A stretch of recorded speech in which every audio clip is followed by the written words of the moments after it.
Welcome to the DKG Communications and Marketing Workshop for Chapters.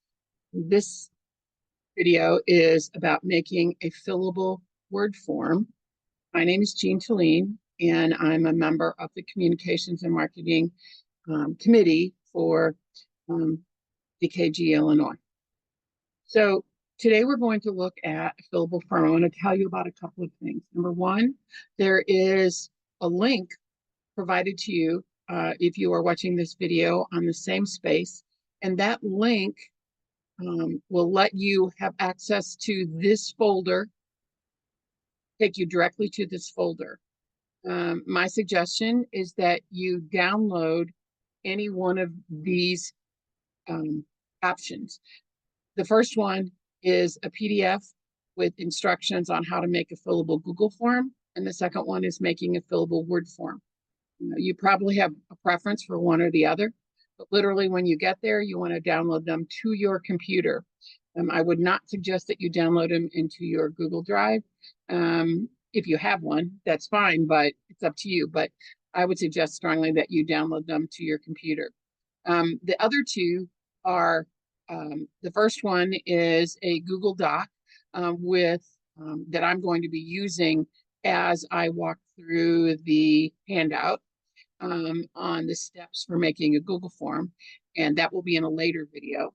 This particular video is about making a Word form and making it fillable so that on the lines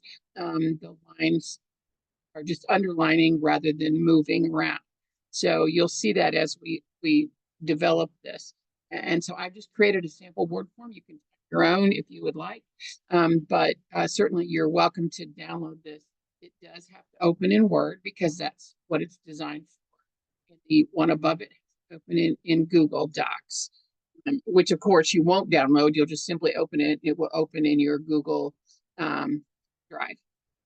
All right, so that's step one, is to download as much of this as you want.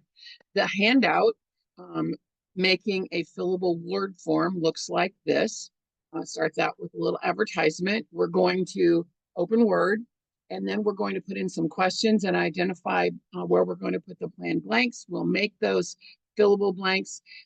We're going to add check boxes. I said radio buttons, but in Google we can do both. The difference is check boxes lets the person who is selecting the check boxes select as many as they want. So if there's 10 check boxes in a list, they can check all 10, they can check just one, they can check 5, whatever. Radio buttons are circles, and they only allow one option in a list.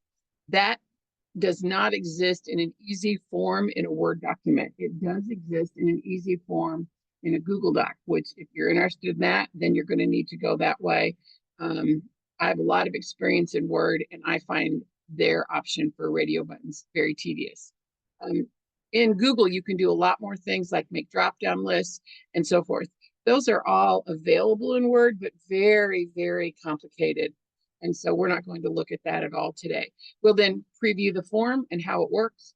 How do you email it to responders? And then how do you get the results?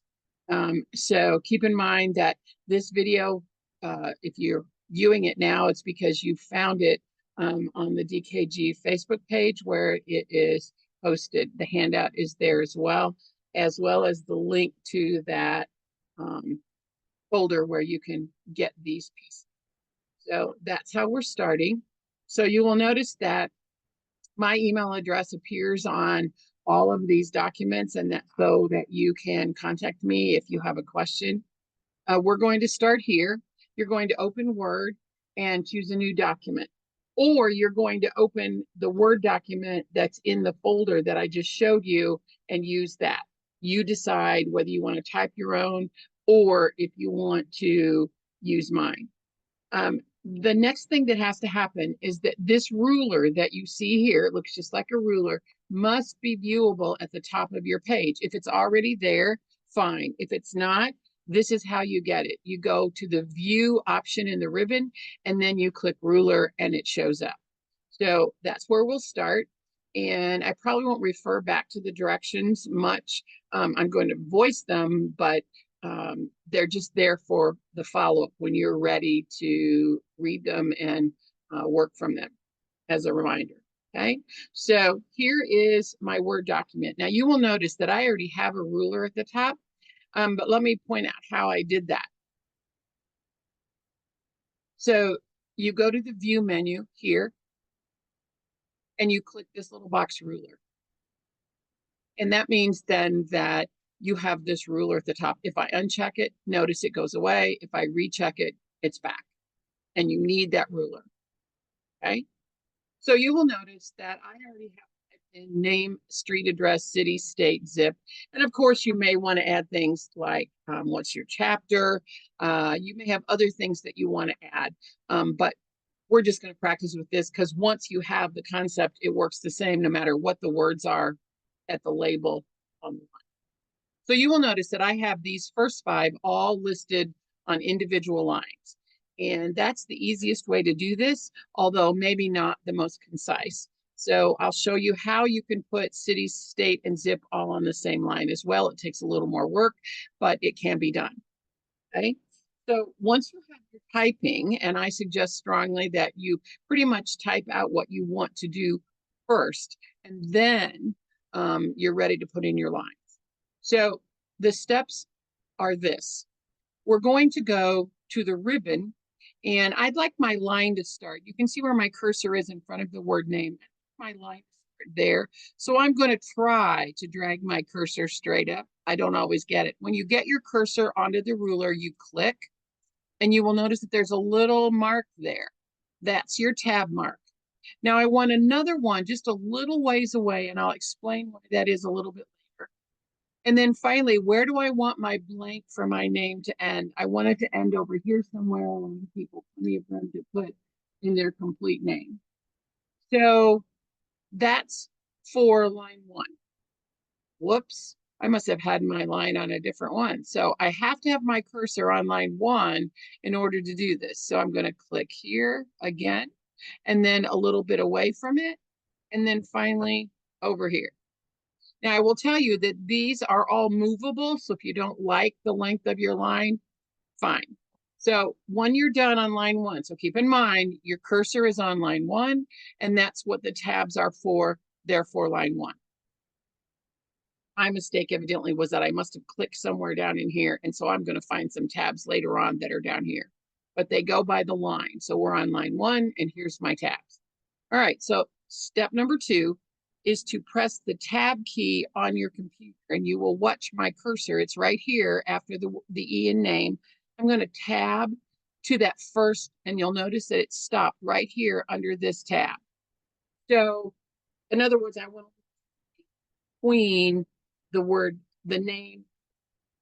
Now, the next step has 2 options. 1, you can click the home button on your computer at the top, and then you can click the underline option here. You will notice that when I open that, it says that underline could also be done by using the control key and U. And you can choose either one. You can always click the U, or you can use control U. I tend to use control U, but I'll use the click this time, and then the next time I'll use the control U. So I click the U. My underline is now turned on. And the next step you do is you click your tab button again, and that makes a line first, second tab. And then I click it a second time, and now I have my line. Okay, now we're going to go to the next line. So I click after address, and now I want this address line to start approximately here. So I do the same thing. I click, and then I click again so that I have a space, and then I go over here, and I'm going to try to judge about where that one ends so it looks kind of uniform. So now I have my 3 tabs. So I go back over here where my cursor is flashing, and I press, actually I want my cursor to be here behind the S in address, and I click to the first one. Now I underline, and this time I'm going to do control U. Notice how my U is now highlighted, and I hit tab twice, and now I have a line. Now evidently there was some spacing over here that forced my word city to go farther down the page. So I'm going to use my delete key to bring that back up a line. So I just hit a delete and it back up a space, and now it's there. Now you remember I said to you that these could be changed. So I'm going to pretend that I'm not happy with this line, and I'd like this space between the blank and the E to be less. So I go up here and I grab that little left tab and I drag it a little bit over. You will notice that it's now closer to the E in name. The same thing can happen on the other side. If I grab this tab and move it, it makes my line longer. Whoops. I'm going to hit Control Z and make that come back. There we go. And I could go down to the next line and move those around if I would like. I can move this one over so it lines up with that one. Okay. Now, as you might guess, the next thing would be to repeat all of that. So I'm going to click after city. I'm going to go to my ruler and I'm going to click here. Notice you can see a line, but that's going to end about here. Click next to it. And then over here at the end. Now my city doesn't really need to be that long, but I think my lines look nicer. So now I'm ready to put my tabs in. Click tab.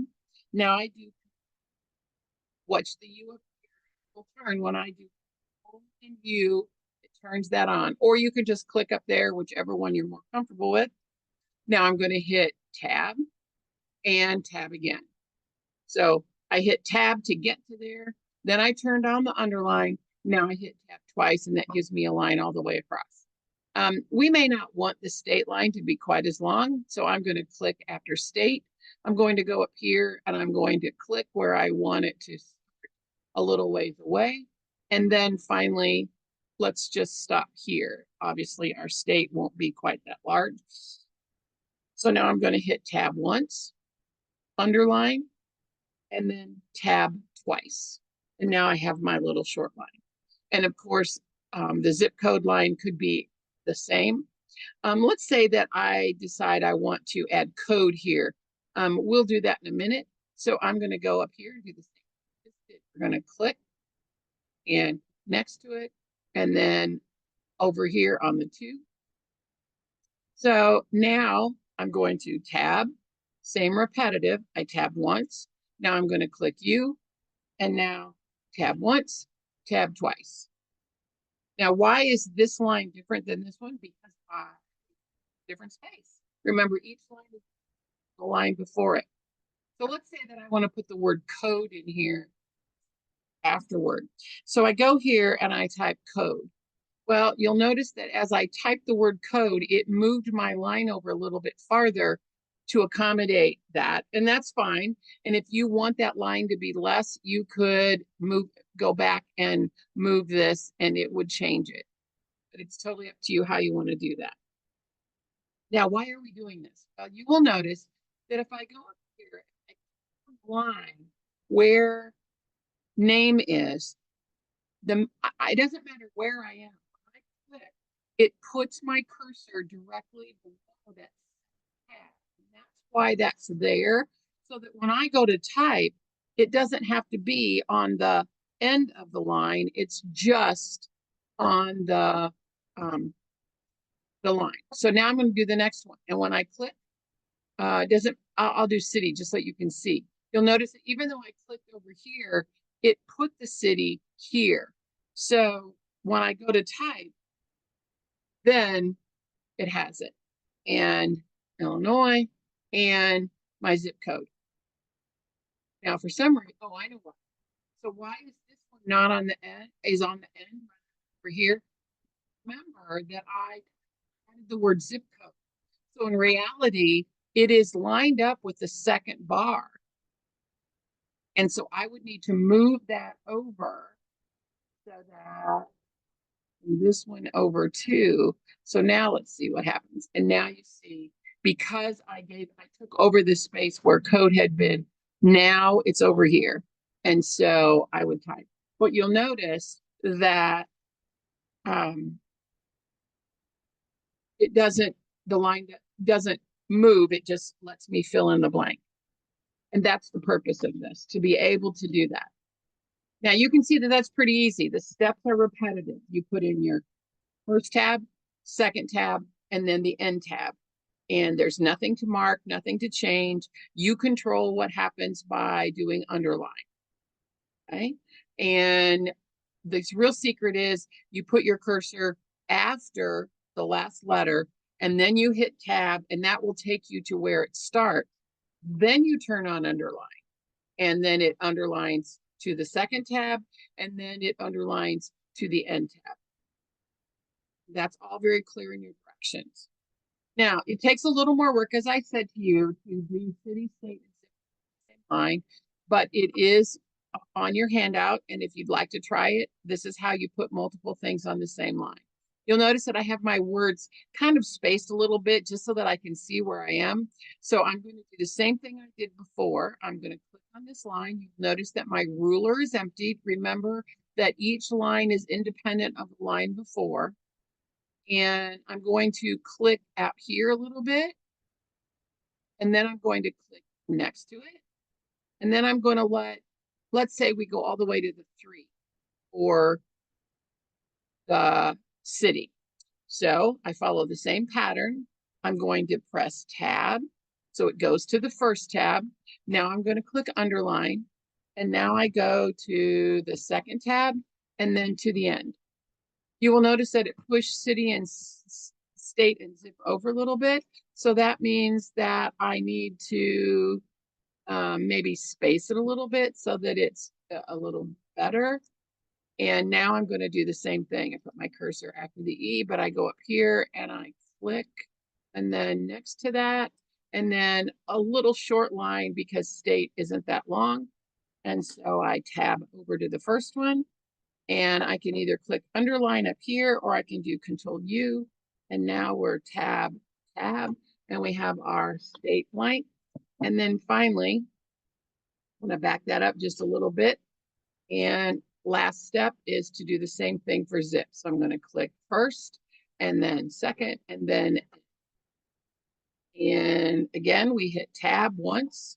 Now we hit underline and we do tab. And we're done. And we have blanks on lines, and you'll notice that when I go to type here, I can type on the line. This one I'm not happy with. There's a little bit too much space there. So that means I can go up here and I can grab this and bring it back. And I'll bring this one back too, so that that's there. But we'll leave the end where it was. So we can adjust them. Okay. So that's putting lines in a Word document that is fillable. There is an option for adding checkboxes, as I mentioned earlier. Radio buttons do not exist in Word, so I'm going to change this to checkbox. Now you go, and this takes a little bit. You will notice that in my ribbon up here, I have the word developer. You probably don't have that, but you can add it in your Word. So you go to File, and these directions are in the handout. You go to File, you go down to More, and the word Options shows up. And when the word Options shows up, you drop in that menu down to Customize Ribbon. When you hit Customize Ribbon, you go to the second group over here, and you go down to Developer. It's unchecked on your box, so you recheck it or check it and say OK. And now the developer window options are here. So when I click developer, you will notice that I get this whole thing. And there are lots of options here, but they're more complicated. We're going to use the checkbox option here. You'll notice that when I clicked on that, it says checkbox control. So the way it works, you don't click it at all right now. You go down here, and we're going to put my cursor in front of the word Apple. Oh, I have mine turned on so that you don't see this. So I'm going to click developer. You see this little over here on the right side, there's a little down arrow. And if I click that, I can say always show ribbon so that it doesn't collapse on me. So I'm going to click that so that that stays open. So now I have my cursor in front of apple pie, and I'm going to click checkbox. Now I go down to cherry pie and click checkbox, down to rhubarb. And you'll notice I'm just repeating that every time. Click, click, click. Now, let's say that you wanted them to tell you what your pie was. So you're down here and you want to put a blank. So you click once, twice, and an ending blank will give them plenty of space. And so now, by now you should be repeating what I'm saying. I'm going to tab once and underline and notice I tab twice so that now we have a blank. Now, again, I'm not happy with all that space there. So I'm going to grab this tab and I'm going to slide it over and move this for 2 so that now when I click on the line, there we go. And what I wanted. My favorite pie is snow pie. You have to ask me about that one. And that's how we work. Notice, please, that when I check a box, it puts a check mark in it. And then finally, you would do the same thing here because it's check boxes or there is no such thing as a radio button. They work the same. And you'll notice that when I said pick your most favorite, that's implying that there should only be one check. Notice if I click on the X again, it goes away. So you can make it come and make it go. And that's how easy it is. But when you say most favorite, you're implying that they should only pick one. Whereas down here, it says all your favorite subjects. So then there would be multiple. So you can control, hopefully if people read well, you can control how many checks you get, right? So that's our completed form. Be sure you save the form without any typing in it. So I would have to go up here and I would need to erase my statement. Once it's blank, now I would do File, Save As. Be sure you give it a name that is, I'm going to take my start out of here and I'm going to call it finished. And save. Now, how are you going to get it to people?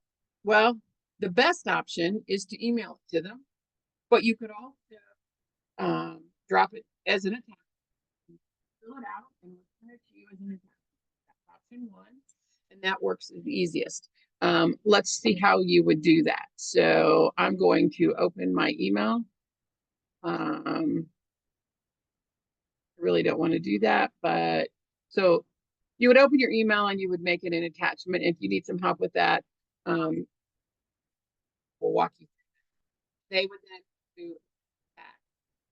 The one thing you want to make sure people do is that if they open your form and fill it out, they need to save it onto their computer and then you'll get it as an attachment. It's a several step process of downloading it, filling it out, saving it, and then attaching it to an email and sending it back. And of course, the other option is print it out, put it in an envelope, and mail it by U.S. Postal Service. So that's how you turn a Word document into a fillable form. If you have questions, don't hesitate to write. If you need to, watch the video again. But again, I'm happy to answer questions if you have